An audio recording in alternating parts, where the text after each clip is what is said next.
I'm Jim Hempill, and for the last 10 years or so, I've been doing some research on my father's POW experiences, World War II experience, the whole deal actually.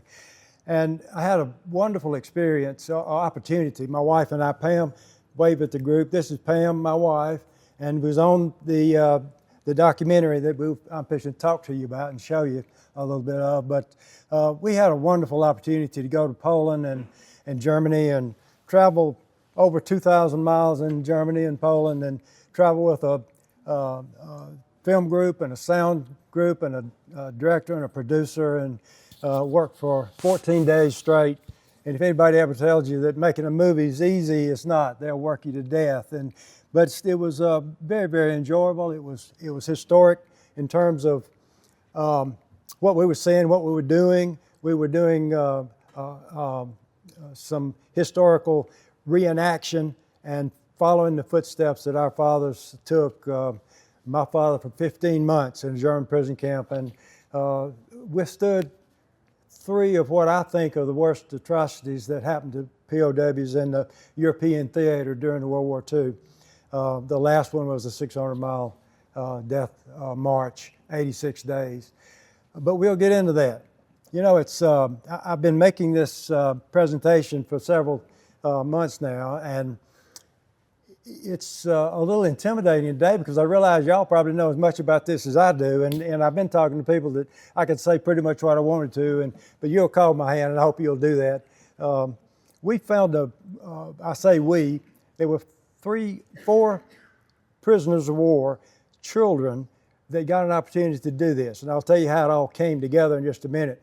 I'm going to talk today about my father because we're here. He was 15th Air Force, and so I'm kind of tailoring the presentation to my father and what happened. But please remember, there were 3 other fathers and 3 other groups of Kriegi kids that went with us that we represent those groups too. And I'll introduce those in the end of the presentation and show you some of the wonderful, exciting things that we were able to do while we were on our trip. You know, this is the 80th anniversary. The whole year, you know, and just a few weeks ago was the victory in Japan or in the Pacific. So it's really gratifying for us to be able to continue to talk about the end of the war, the Allies winning the war, and liberating our POW fathers. And I'll say our because I'm sure some of your fathers and grandfathers and otherwise were liberated on May the 2nd. Just like my father was. Let me see. Do you know the term Kriegi kids? Most people say, what in the world is a Kriegi kid? Well, the German word for prisoner of war was Kriegsgefangene. See there, that's why the U.S. guys shortened it to Kriegi, but it's Kriegsgefangenen. And if anybody has a German heritage, I know I just butchered the language, but the U.S. guys, the boys didn't want to say that much German, and so they shortened it to Kriegis. So we end up being Kriegi kids. You know, very seldom do you think about a TV station or authority being in Strasbourg, France, supported by the French government and the German government, finding some guy from Starkville, Mississippi, and putting them in a documentary. Well, that's what happened. And it's a very interesting process that we went through for that to happen. It wasn't easy, it wasn't always pretty, but it ended up happening, and we ended up producing on the trip over 24 hours of video. And the original video film that was shown on Artie television is still being shown. Was about a 30-minute film. We decided with all of the hours of information that we had that we would form a foundation. And so the 4 Kriegi kids that went on this trip, we founded the Kriegi Foundation. And we through that foundation, we're trying to raise some funds to be able to go around and talk about our fathers and your fathers and the POWs in World War II in Europe, basically. But we certainly we know and understand a totally different world in the Pacific with the POWs than the Europe. That was a totally different story, and you know that story. But we are traveling around the country in our own areas and wherever we can go and talk about the POWs. They were heroes. They served as POWs in Europe and in the Pacific. Moving on, I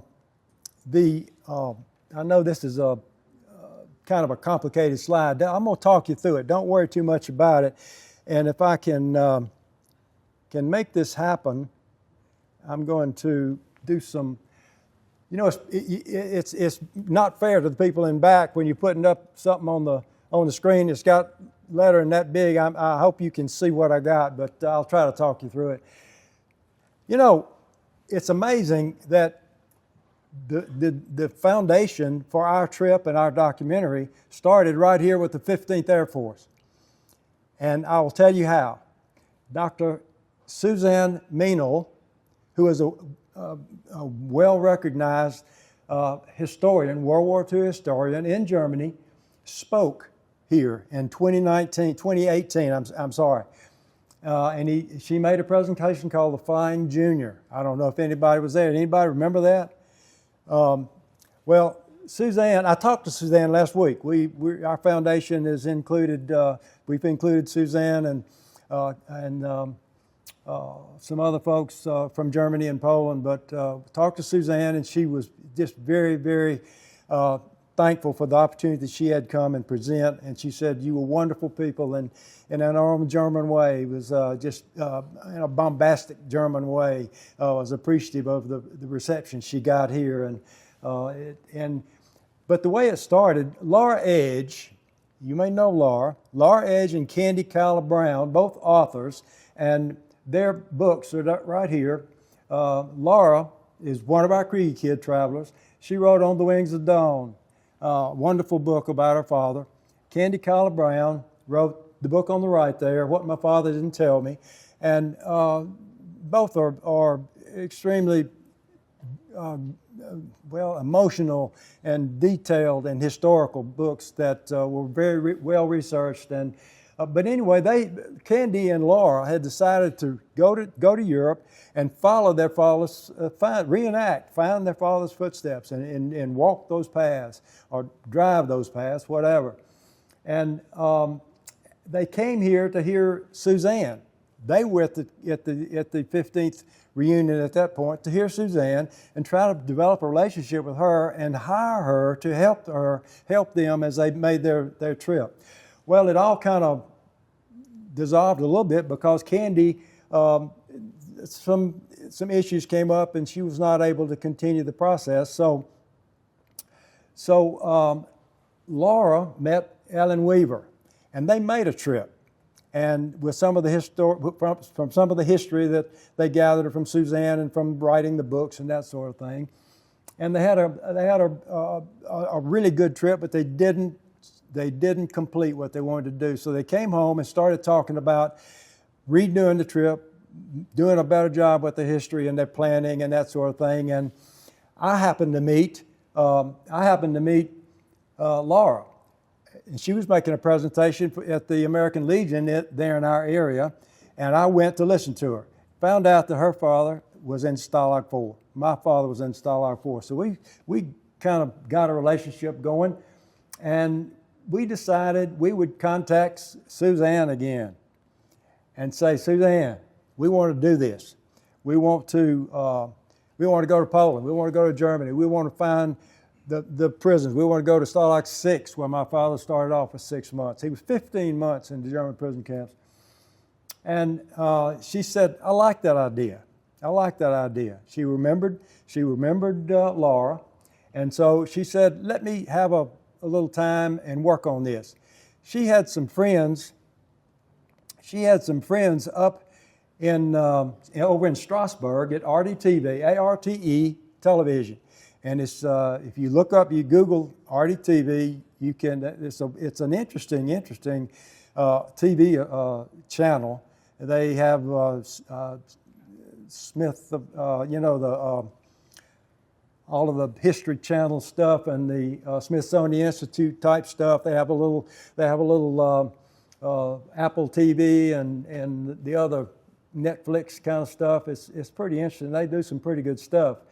But anyway, I think Suzanne realized she could get a contract by leading us around. She thought there was a story there. She went and visited with the leadership of Artie. They decided, yeah, I think there is a story. We'll make a documentary. We'll fund the director, the producer. We'll fund the film crew and the sound crew.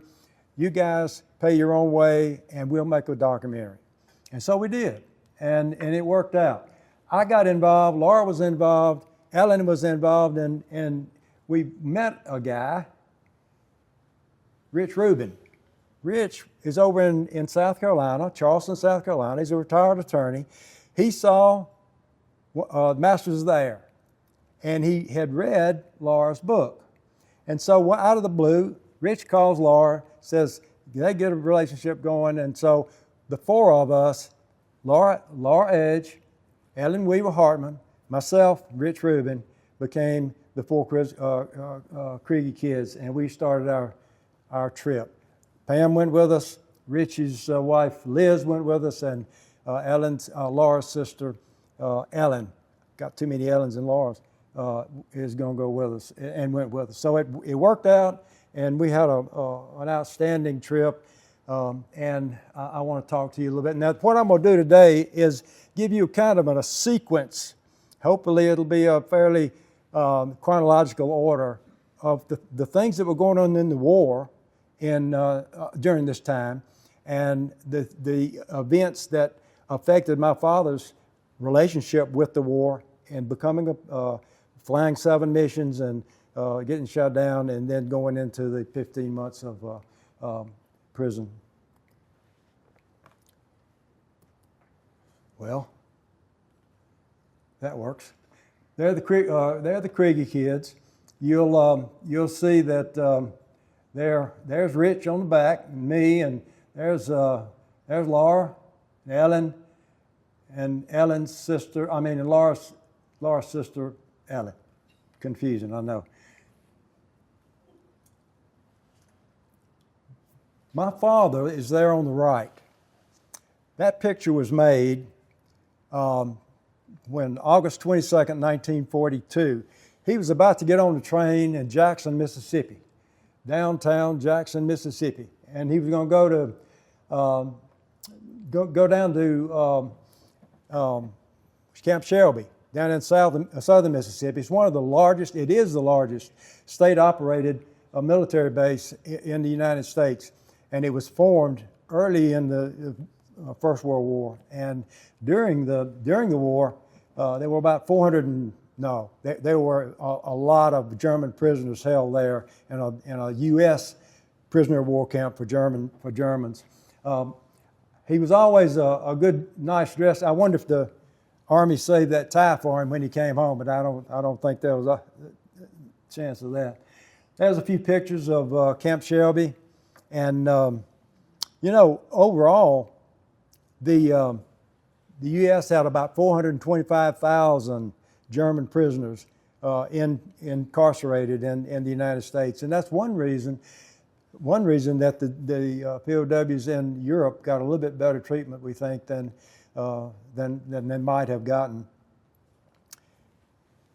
There were about 700 camps, about 700 U.S. camps in America for German prisoners. They mostly were in South and Southwest camps, but 46 of the 48 states had those camps. It was kind of a tradition when the Army guys got over to Casablanca on their way to southern Italy, that they would either have their pictures made with a monkey or on a camel or something that would kind of be a historical reminder for centuries, I guess, of getting there. Now the faces have been I guess AI improved, so the faces are kind of weird. The top row there, my father's on the left, top left. The guy in the middle is Leonard Duranielo, and he wrote a book, this not in print, that has given me more of the research that I have used, because he was a left side gunner, and my father was a right side waist gunner. The guy on the right on top is Ed Staley. He was the navigator, and I've met those three guys on the top. This is just a kind of give you an idea.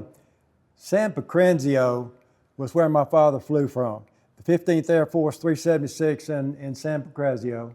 And I think that you can see the line going across the Adriatic there. That's kind of the route that they took up to Austria, where he was bombing, and when they got shot down.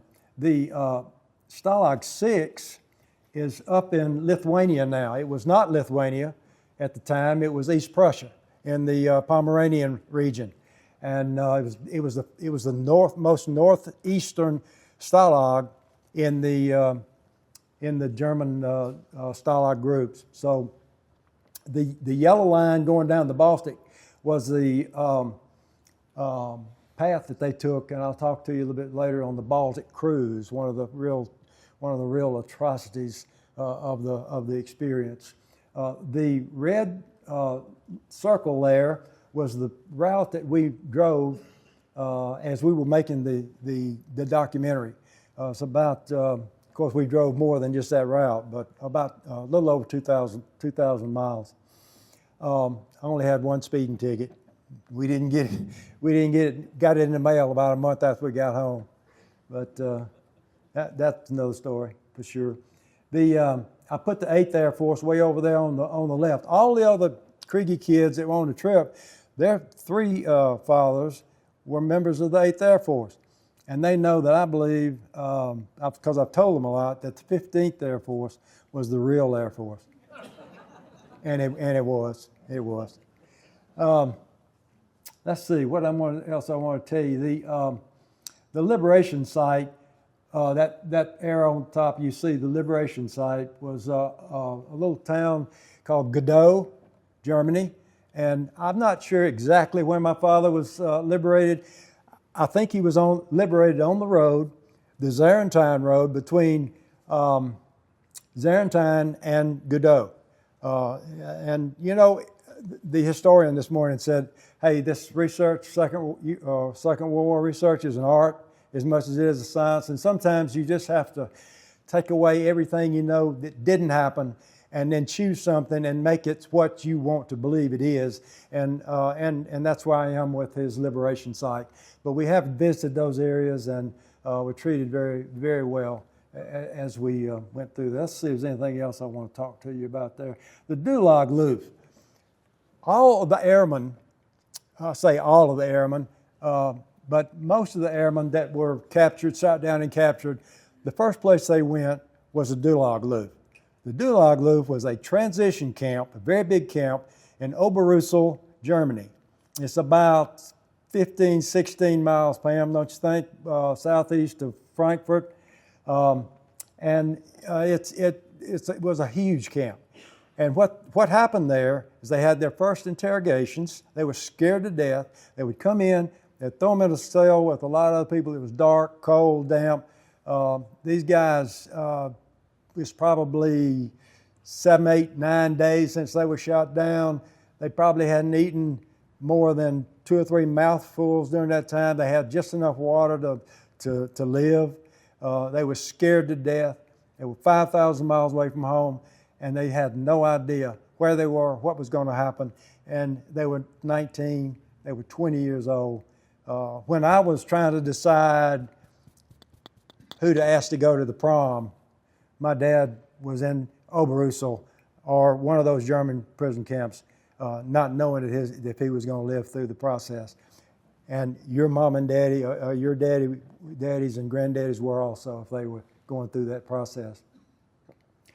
There's Stalag Loop 3, the Great Escape. I think somebody was talking about the Great Escape this morning. Excuse me. But there were no U.S. soldiers involved in that escape. The movie would have you believe otherwise, I guess, but they weren't. But the British guys and the Australians and the Canadians, they were experts at getting out of prison, and they did it a lot. And he also mentioned that 50 of those guys were killed. But that's pretty much, that gives you a feel for the area and where they were and the kind of distances that you were talking about, or that they were talking about. The B-24. You know, a lot of people say it's not a pretty airplane. Go look at that big picture of that B-24 on the wall in there. That's about as pretty airplane as you'll ever want to look at, to me. I love it. And I won't say it's better than the 17, but I'm going to tell you what, the war got over a year quicker because we had the B-24 or more. Carried more bombs, flew faster, flew further, didn't fly quite as high. That Davis wing just wouldn't let it go up into that thin air, but it was an outstanding airplane. Primitive in reality, but cutting edge in 1943, 44, 45. We lost over 8,000 heavy bombers. 8,000 over heavy bombers. Do the math on 10 crew members in 8,000 bombers. That comes out to about 80,000 crew members that were either KIA, captured, evaded, or somehow got back. We know there were about 36,000, along with my daddy and your daddy and some other folks that spent a lot of time in German prison camps. That's the picture of San Pancrazio, Italy, Air Base, 1944, December. And that was right after they got there. You know, North Africa fell, Sicily fell pretty quick. They rushed the guys over there. They didn't have a concrete truck, so they rolled out expanded metal runways, and they landed those big airplanes on expanded metal runways. But it was a camp out situation. And they ate food out of cans for a long time before they ever got. My father didn't stay there very long. He was shot down in February, so he didn't last long in that. It's interesting. Sanpan, as the guys called it, Sanpan was selected in southern Italy because the weather was so good. And the weather was always bad in Great Britain, where the mighty Eighth was flying. So they chose it. But you can see there, occasionally they had some bad weather. And in actuality, more days were lost with weather from the southern Italy air bases than were from the UK. That's my father's Shannon crew. My father's got the red line around it, and they spelled his name wrong, but that's all right. I know who he is. I've met and talked to and interviewed to some level 3 of those guys, and you know, and I know you feel the same way. You know, I didn't get interested. I didn't get committed to his situation. He never talked about it. Your folks never talked about it. The country didn't talk about it. When they came home, World War II had been terrible. And the families that waited on these guys, they didn't want to talk about it anymore. The guys had PTSD and they didn't even know it, and it wasn't even a disease then, you know? And so it just was not publicized. It wasn't talked about. People didn't know about it. That's why I'm so glad that you guys are here and keeping that tradition going. The honor and the historic value of those guys is just unbelievable. This world would be different today if we weren't celebrating 15th Air Force. I can guarantee you that. That's we went over and visited Sanpan. I know a lot of y'all have done that. NATO has taken over the Strip. It is concrete now. It is still in use. and I don't know because I don't understand the Bosnia, Croatia, all that stuff, but I know some of those jets from some of those countries use that airstrip occasionally, training missions and that sort of thing. But it's pretty interesting. You see where the lollipop plane landing, storage places around the runway there. That's the mayor of San Pancrazio, and on our visit, I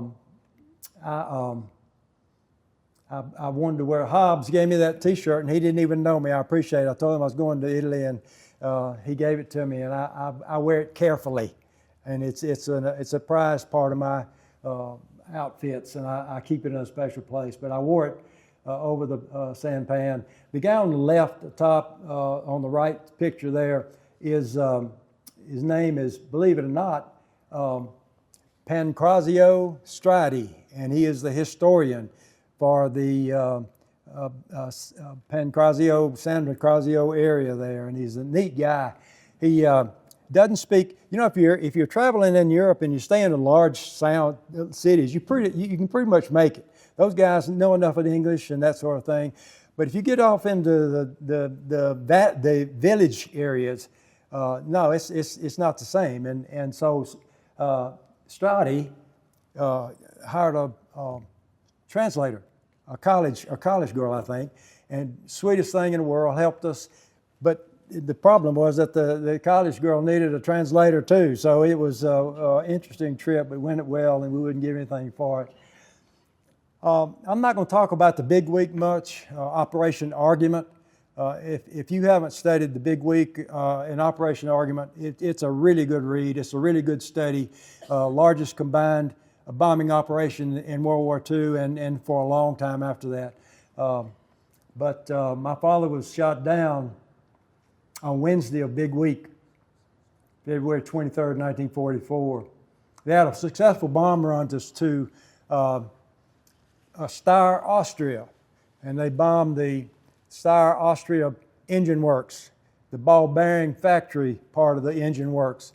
And they had a successful bomb run. They turned to go home and were shot down. And my father didn't talk much, but later on he got PTSD and he went through some therapy and got to being a little more open about it. And I asked him one day, he had said that, well, 109 shot us down. I said, Dad, how do you know it was a 109? And he looked at me and he said, because I saw him. And that was all, but he said, I saw him.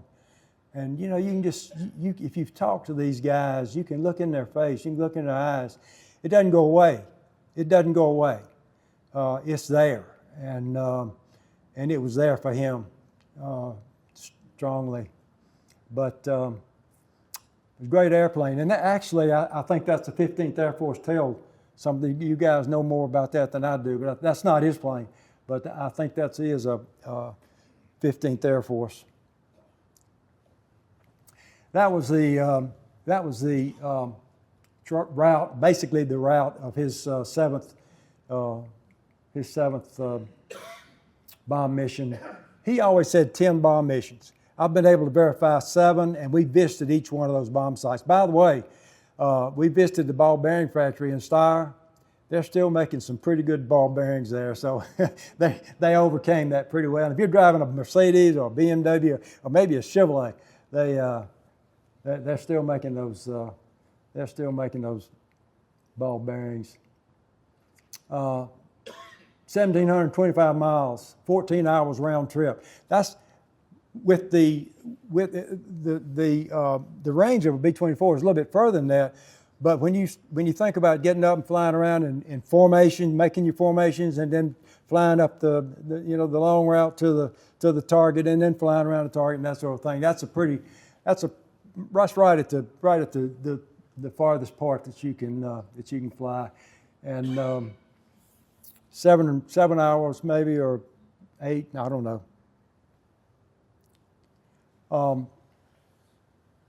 That's not my father's plane going down. We lost a bunch of airplanes. I think one of the reasons we won the war is that we outproduced Germany, and in a big way, a really big way. And you know, I'm a Chevrolet guy. You know, Corvettes and Chevrolets, I love them, and that's what I like. But I love Henry Ford because he made the Willow Run plant, and they at the top of the production line, what, a B-24 an hour, guys, a B-24 an hour, and we made more, over 8,000 B-24s, 3,000 or 4,000 more than made 17s. That's why they were important to the war, and there were women putting those B-24s together in that Willow Run plant, and women picked them up at the door, and they had their first test flight when those ladies cranked those planes up and flew them to Europe, or flew them around in the United States a little while to go to Europe. Those ladies took those planes over there, and they died. They died. A lot of them didn't make it because those planes, as cutting edge as they were still primitive, and that was a long trip for a B-24. Thank goodness we had them.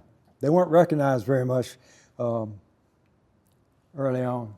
That's Star. That's when we went to visit. Let's start at the top here. Let me get a little bit. That's the ball bearing, the entrance to the ball bearing factory that Dad bombed. That's Star. Beautiful city, absolutely stunning city. We enjoyed it a lot, and they were nice to us, even though our fathers bombed it. Now this is that's the main street in Weidhofen, Austria.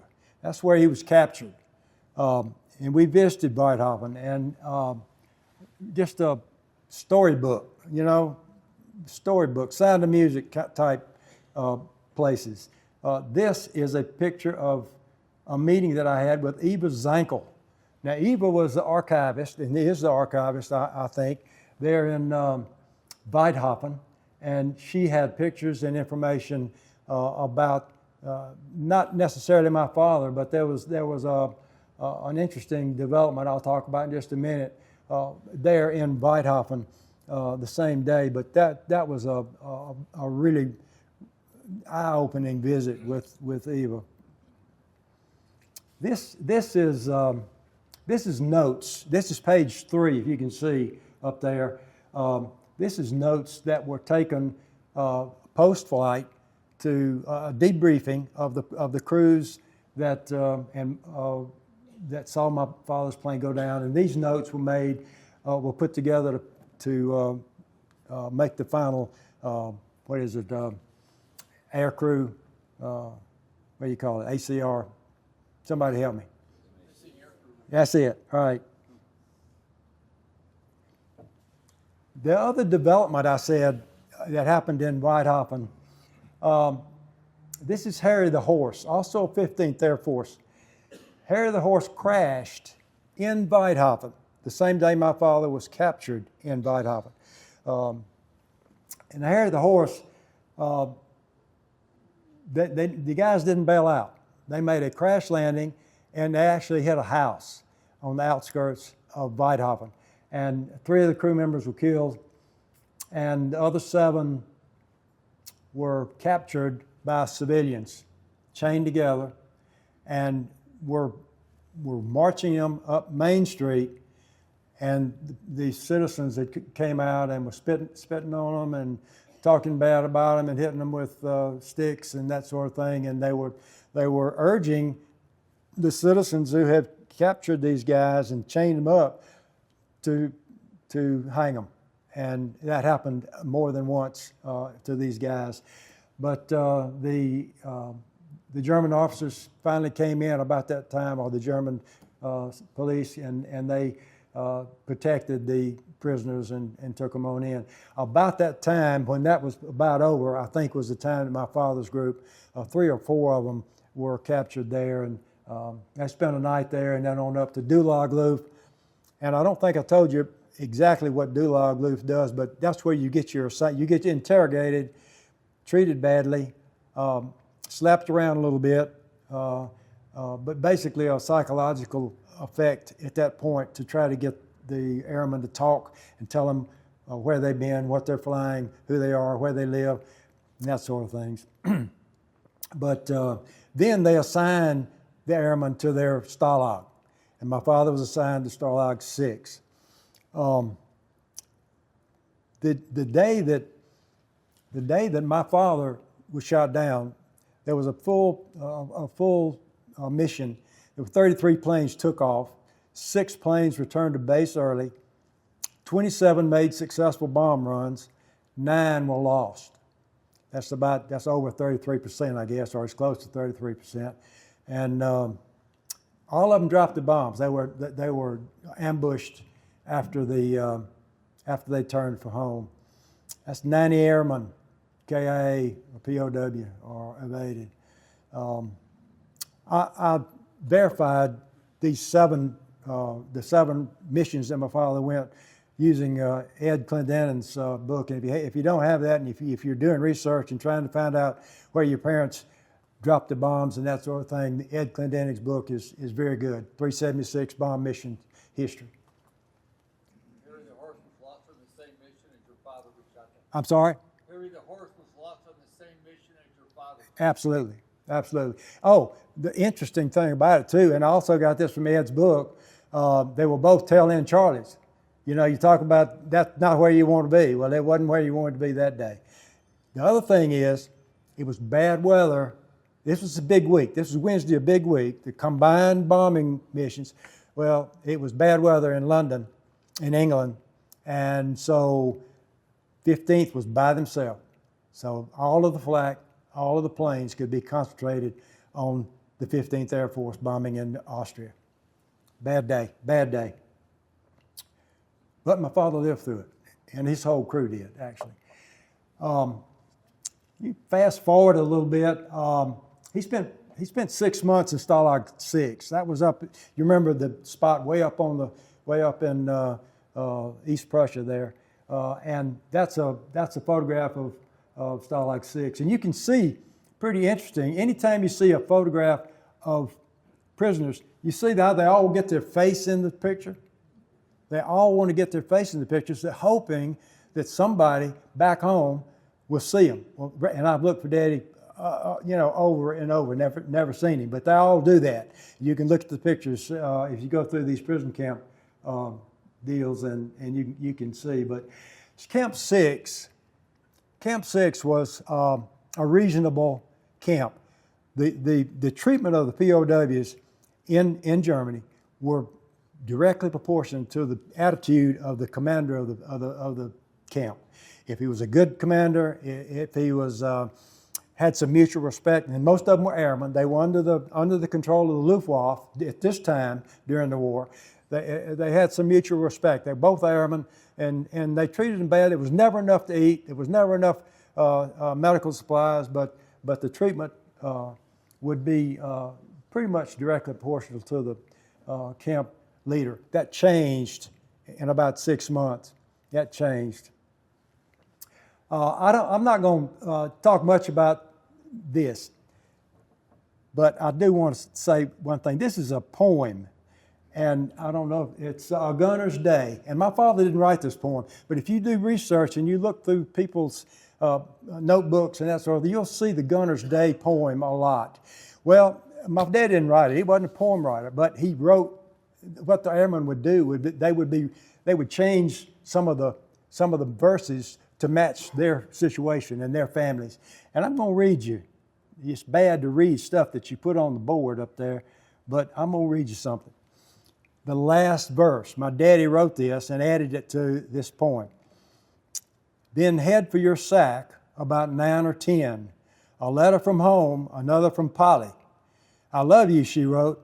Then you know you've won, for a gunner's day is never done. Now let me make this a little more real to you. Polly is my mama, okay? And I didn't read this until 80 years after my daddy wrote it. If you don't think that brought a little reality to me and my work and what I was doing to try to find out about his experience, you're wrong, because it did, and it does right now, right today. it makes an impact on me, and I got to get off of it or I'll tear up. And I'm serious. And you would too. Summer of 1944. Hitler was having a bad day, man. I mean, a bad summer. He had just executed 50 guys that you know, in the fall there from Camp 3. D-Day, we had landed. Rome fell May 4th. Paris fell about a month later. And in July the 20th, what happened? Klaus von Stauffenberg, one of Hitler's staff members, took a bomb in the Eagle's Nest at a meeting to try to kill Hitler. It didn't work. He killed 2 or 3 other folks, but Hitler it was a big leg on the table, and he got out. Well, Hitler at this point, he had lost it anyway, but he was critically paranoid. He was dependent on narcotics pretty much, and he had just kind of come apart.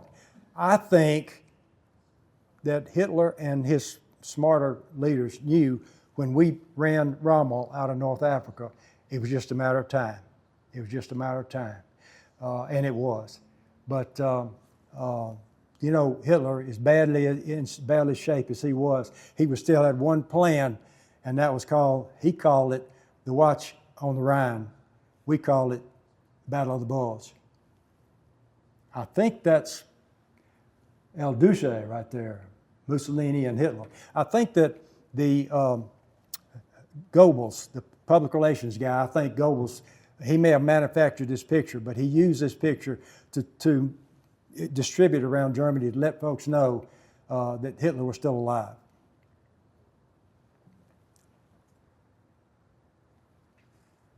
This was the evacuation of Stalag 6. How much time do we have?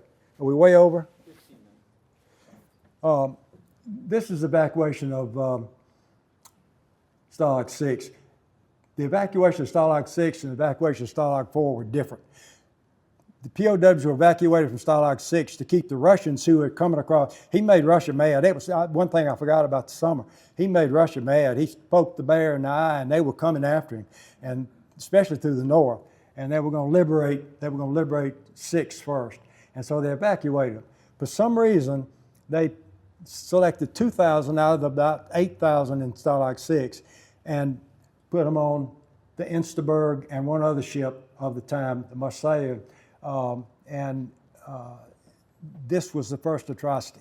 They threw these guys, about 1,000 guys. That's about a 100-foot boat, 110-foot boat.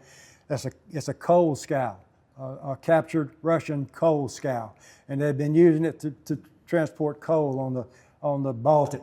The bottom had bilge water in it with coal dust and all kind of stuff. It was just a mess, and they threw them in there, cut off all the air and the lights, and they stayed. It was a 72-hour trip. I won't go into it because I'm giving out of time, but it was terrible. My father said it was the worst 72 hours he spent in 15 months in the bottom of that boat. When they got to Poland, and they got to, that's them leaving 6. When they got to Poland, well, before they got there, when they got to on the Baltic, there was a port called Swinemunde, and they got out of Swinemunde, got on the train there, and they hadn't anything to eat in 3 days, 4 days, very little water. They had Red Cross boxes. They thought they were going to get something to eat. They opened the boxes, and the boxes contained shackles. And they shackled the guys 2 by 2, took their belts away and their shoes away, and put them in the train for about another 24 hours to go to Tishawa and Camp 4. Tishawa was bad. The Camp 4 was just a bad camp. That's all you can say. But the next best, the worst thing was the run up the road. That is the Mad Captain Hauptmann Pickard, who was called the Mad Butcher of Berlin. But when they got there, they was about 2 miles from the Tishawa train station to Gross Tishawa, where the Camp 4 was. They ran them up this road, July. Some of them didn't have shoes on, no belts, shackled together. Craig's Marines peppered them with bayonets, stuck them in the back. So if they slowed down, they had German Shepherd dogs that just tore the legs up. It was a really, really bad deal. When they got to Camp 4, they spent 3 days on the Vorlanger. No cover, nothing. 3 days, 3 nights before they were allowed to go into the prison, and they had to pass through a gauntlet of mad German soldiers who beat them up. They went through just a horrific strip search, and before they ever got into the camp. Stalag 4, I have chosen to believe, was a camp that was developed to punish the airmen, because Hitler had put Himmler in charge of the camps at this point, and the Himmler effect was pretty graphic and pretty dramatic. It's Camp 4. That's about all that's left. They are doing some archaeological digs and stuff at Camp 4, and those people there really care for America. They care for being liberated. They care for us giving them an opportunity to have a democratic government. This is the evacuation of Camp 4. This was February 6, 1945. Those guys were leaving in the dead of winter, the coldest winter on record at that point. They had no protection, no real warm clothes. They had 2 blankets and a long wool coat. And they marched for 86 days. 86 days. It's hard to map exactly where they went, because they went different directions and different broke up into smaller groups, but there were about 10 or 12,000 prisoners and about 200,000 German citizens trying to get away from the Russians too. So Russians at this point were really making headway. That barn there, I took that picture. When they were lucky, the guys on the march got to spend the night in the barn. I don't know how they take pictures on the route, but at night they had to sleep in piles just to stay warm, and they would switch and take the guys who were in the middle of the pile and put them on the outside so they can get the outside guys on the inside. That's a trail. I won't spend any time on that. That's the route. That is what's his name? Walter Getze. Walter Getze was killed on the boat. He had a nervous issue, tried to get away a little bit, and the Germans killed him on the Insterberg. John C. Clark died on the march, and I singled out John C. Clark because my father was marching with John C. and was there when he died in a barn. And his case was one of the war crimes trials cases. Now, we did make a documentary. I know I've kind of worked up to that, but I've got two little quick trailers here that I'm going to show you about on the documentary.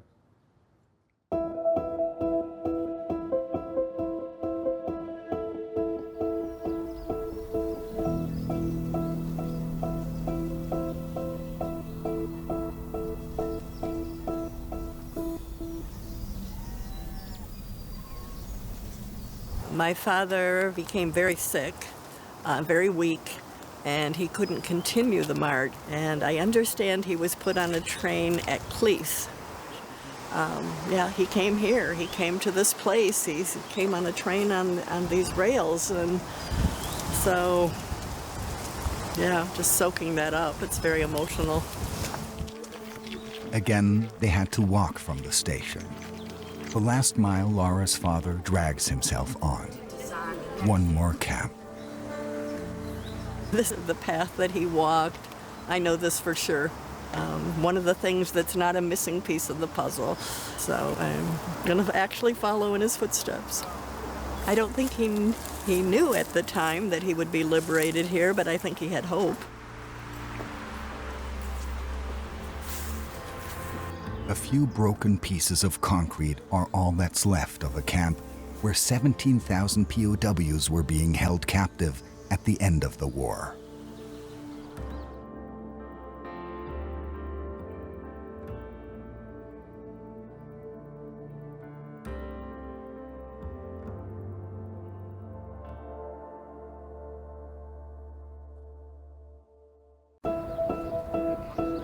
They call themselves Kriegi kids. Kriegi comes from Krieg, the German word for war. During World War II, their fathers were prisoners of war in Germany. This is my father, and it's really one of the only pictures I have of him in his uniform. So I've always been kind of special picture for me. What was the horror his father went through, Jim always wondered. What traumatized him for a lifetime? He's researched and worked so hard and tried to find so many answers. And just to be able To get it verified, just to get it. They still have so many questions. Their fathers hardly spoke about the war. They wanted to forget what they experienced. This is a great place of their last night in a barn, their last hunger.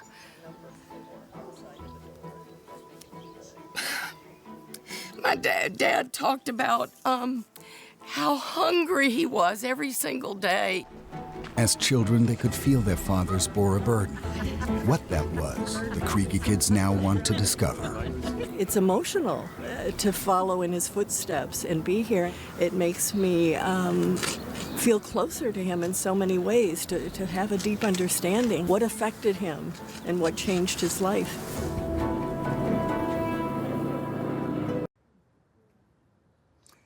This is Laura Edge's father. We actually found his plane crash site. We found pieces of the plane. We found a 50 caliber a shell there that you see. That was not an archaeologist, but what do you call the guys that find stuff in the dirt? But anyway, he came out with his metal detector, and that was an emotional time for Laura. Another barn, and there's her father. This is Ellen's father. That's his plane going down there. That's a B-26, I think. Yeah, because it's got the one tail. That B-26, he was that's in northern France. He was hurt pretty badly, went to the hospital, but he lived. I would say, too, all of my father's crew got home. All of them got home. So. This is Rich Rubens. This is an interesting thing. We knew Suzanne Meal had located some history in a place called Bad Camberg, and we located one of the engines that was on Richard's plane, and we're in the process now.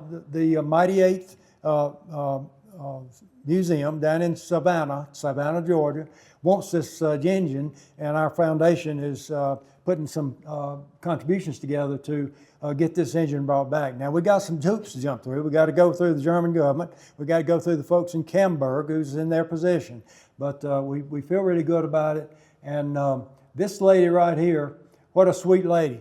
She saw the battle. She saw the air battle. She described it, and it's documented in the history of Bad Camberg.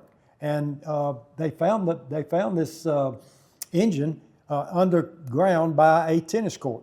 And she said, yeah, the thing came down right there by the tennis court. She saw it. And so we're in the process of verifying we had trouble right at first because this was a replacement engine, which wasn't unusual in these, it was 17, 8th Air Force, because they would change the engines pretty regularly. But they kept a pretty good record of the serial numbers, and we're reasonably sure, and sure enough, that Mighty Eighth wants the engine. This is my father, and the only thing I'm going to show you about this is that picture right up there. Not because I'm in it, but because he spent 2 years in Korea after he spent 15 months in German prison camp. Shouldn't have happened. And I'm going to tell you something, Mr. Olson.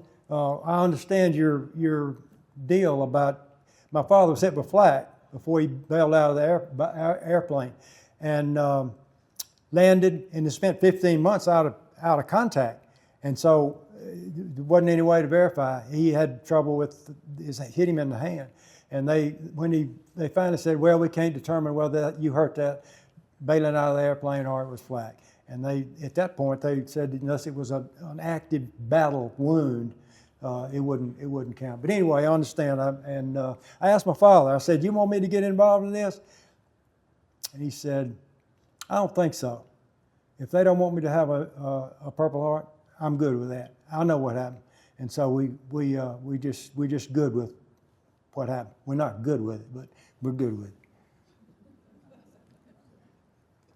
You know, our friends in Poland wanted us to be sure and let everybody know that when we talk to somebody that 80 years ago, when our fathers were liberated and the Russians and the Americans started dividing up country, that those folks in Poland just traded one kind of oppression for another.